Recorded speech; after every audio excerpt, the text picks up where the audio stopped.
Breaking news. Mahad शहराच्या पाणीपुरवठ्याला मोठा फटका. धरण उशाला कोरड घशाला असंच काही महाडकरांचे झालेले आहे. महाडमध्ये महापूर, मात्र लोकांना पिण्याचे पाणी पुढील काही महिने मिळणार नाही. भावनाशून्य सरकार आता तरी जनतेची कामं करतील का? सावित्री नदीतील पाईपलाईन वाहून गेल्याने हजारो नागरिकांवर पाणी टंचाईचे संकट.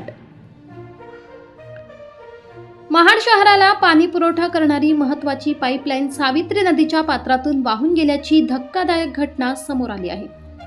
स्थानिकांच्या आरोपानुसार नदीतील गाळ काढण्याच्या कामातील निष्काळजीपणा आणि संबंधित विभागाच्या दुर्लक्षामुळे ही परिस्थिती निर्माण झाली आहे. या घटनेमुळे शहरातील अनेक भागांचा पाणी पुरवठा विस्कळीत झाला असून नागरिकांना मोठ्या अडचणींचा सामना करावा लागत आहे. वारंवार सूचना देऊनही संबंधित यंत्रणांनी योग्य ती खबरदारी घेतली नसल्याचा आरोप होत आहे. जनतेचा सवाल, पाणी पुरवठ्याची जबाबदारी कोण घेणार? निष्काळजी अधिकाऱ्यांवर कारवाई होणार का? नागरिकांना दिलासा कधी मिळणार? महाडकरांना मूलभूत सुविधेसाठी संघर्ष करावा लागत असताना प्रशासन आणि सरकारने तातडीने लक्ष घालून दोषींवर कठोर कारवाई करावी अशी जोरदार मागणी होत आहे. अनंत गोळेसह राजेंद्र कोकणे, मी 24 तास, महाड.